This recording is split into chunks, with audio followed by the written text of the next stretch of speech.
Hi guys, welcome to another episode of Clangin and Bang with Mikey, episode 118. And today, man, we're gonna talk about how I fell in love with music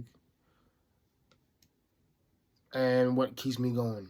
Um, First and foremost, man, I grew up in the '90s, bro. Where you had a mixture of everything. Um, well, first things first, happy Sunday, happy Easter Sunday to everybody. Hope y'all, out there with your loved ones, your friends, families, whatever it is. And if you're by yourself, hopefully hopefully you guys are doing well too. But for this episode, man, I fell in love with music at such a young age. Um, I remember growing up, always being around music. Always having my, whether it's artists, hearing the radio, this and that, and all this other stuff too, right? And we had this little makeshift studio in our house. And my dad was a big influence on this, a huge influence. Excuse me. And I ran across this track the other day. I was looking for something else, and this one song is called "Been Away" by Q the Kid. And if you guys ever seen that movie, The Drumline, the first one, not the second one, that was one of the best songs on the album. And I mean, like that whole album, that whole soundtrack was pretty good too. And for the life of me, I can't find that soundtrack anywhere, you know. But yeah, man. Getting back to music in general, I've always been around it, even if I try to get away from it, I couldn't. You know what I mean? It was just something in me that just made me want to be like, yo, okay, like no matter how chaotic the world got, no matter how chaotic everything else is going on in my life, I always had that to go to. I could always throw my headphones on and just go make beats. And when I first started decades ago, my shit was trash. Just like anything else. I had to keep working on it, keep getting better, keep learning how to blend in sounds and take things out. And some things are overpowering, some things aren't. And I got to take some things to the back, bring some things to the front, so because there's spaces in your mixes, right? There's spaces in there that make that make the sound different than what they are, whether it's mixing, editing, mastering, whatever it is. Like there's so many different ways to make so many different genres of music, and it's such a beautiful process, man. Excuse me. But like I was saying, I grew up in the '90s, man. You had NWA, you had Tupac, you had Dre, you had the Dog Pound, bro. You had Death Row, you had R&B acts like Mary J. Blige, Usher, all them cats, man. It's like the Neptunes. Oh my God, the Neptunes was insane. Like the production on that album was just,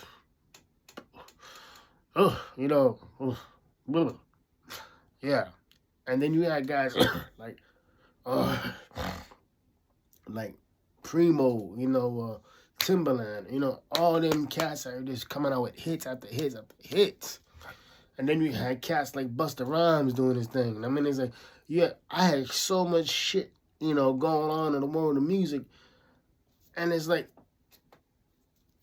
I don't want to say that I was a horrible student or nothing, but it's like, you know,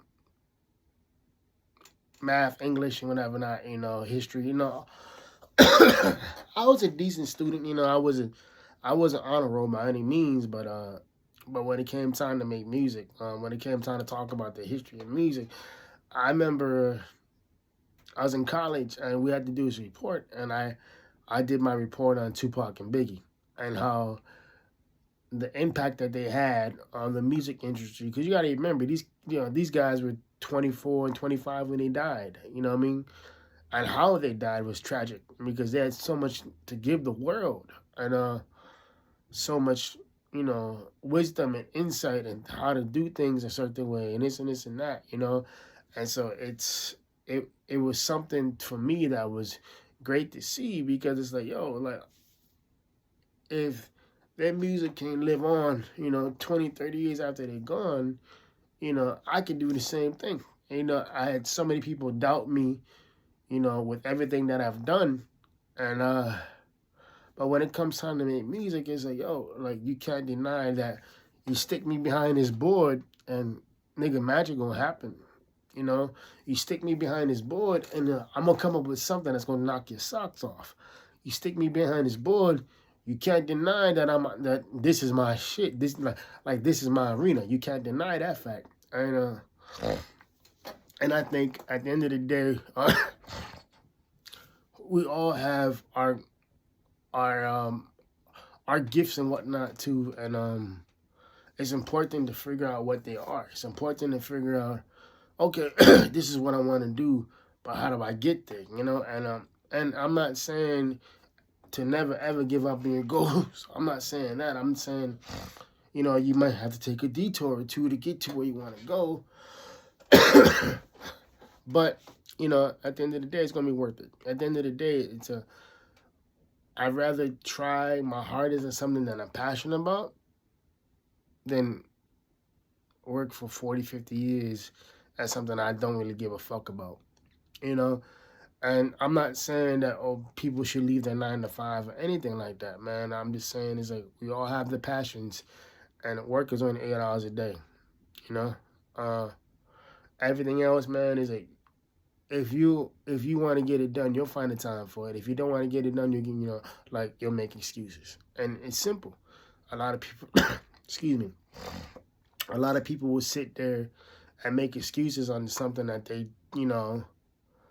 that they don't really want to do simply because they don't want to do it. And that's fine. But getting back to the man who started this whole thing, my father, God rest him dead,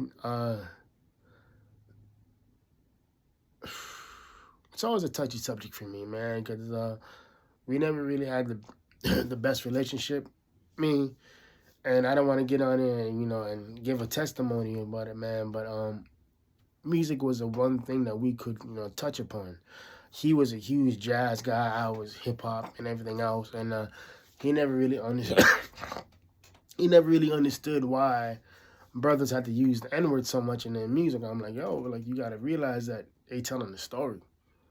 And that story is full of pain. That story is full of trauma and triumph. You know what I mean? And it's like, you're just focused on one particular word, whereas you're missing a bigger picture. You know what I mean? It's like, oh yeah, there are cats out there who do glorify, drugs, guns, and all this other shit. And I think everything has its place for it too. But at the same time, you have guys like, J. Cole, Logic, Kendrick, what I mean? Guys who make you think, And then you had cats like, I grew up back in the day. I remember when Mary J. Blige dropped What's the 411? I remember when DMX had 2 #1 albums in the same year. That's unheard of. I remember when Dre dropped The Chronic, 2001 and 1993. I remember when hearing, where I was hearing, I remember what I was doing when Aaliyah died, and all the radio stations played her joints back to back to back all day long.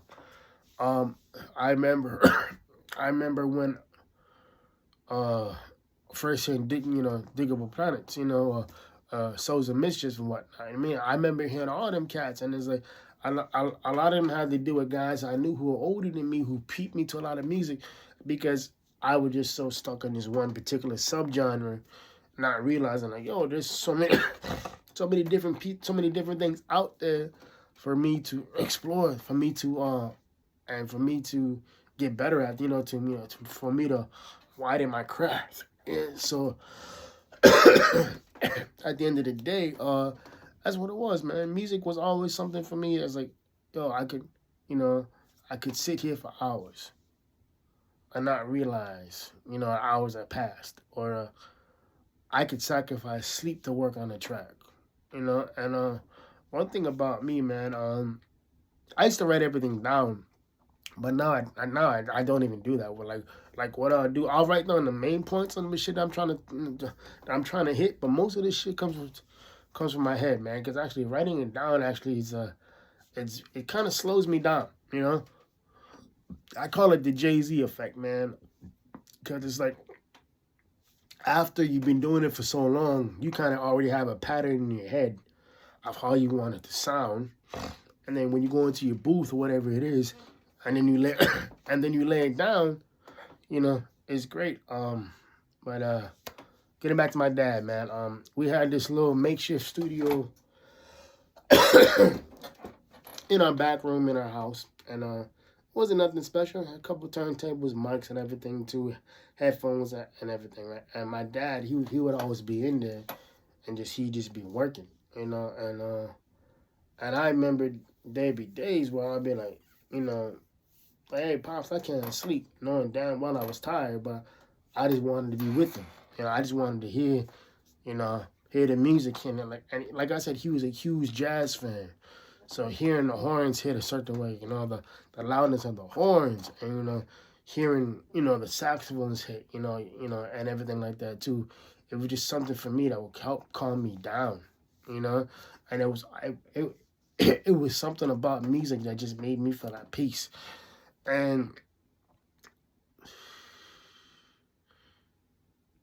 yeah, and that's why every track that I make, for the most part, I try to have some sort of jazz representation in it, because that's part of my upbringing. That's a part of my influence when it comes to music, man. And that's a part of me being truly genuine and truly true to myself in the terms of my craft. And when I say my craft, I mean, this is what it is, man. I found my gift, at 19, 20 years old, and never looked back. I mean, I was doing this shit before I even went to college. So probably shit. Well, the first song I ever wrote was I was like 16. I still got it somewhere, And so that song is over 20 years old. And for me, man, it's like I've always been slowly growing, I'm always looking up new shit. I remember when Pro Tools wasn't even a music thing, man. Pro Tools back in the day was actually a Q-Tip talked about this too on his on his interview with All the Smoke. He said excuse me, damn. Pro Tools was a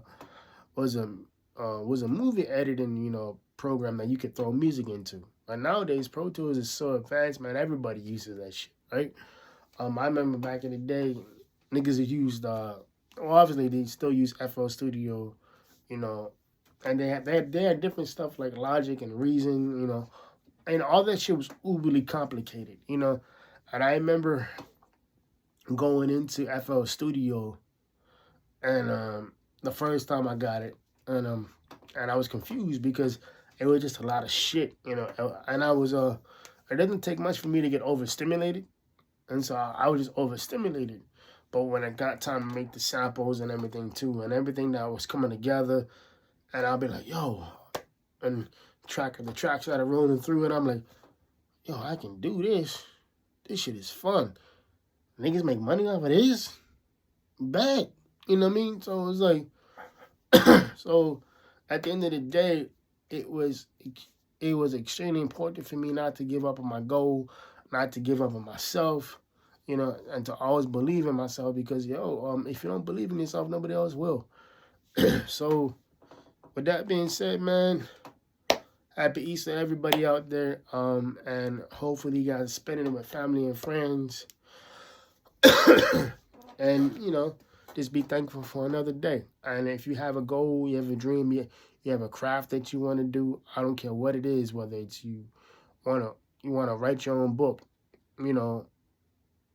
or you want to become a carpenter, or woodworker, anything like that, man.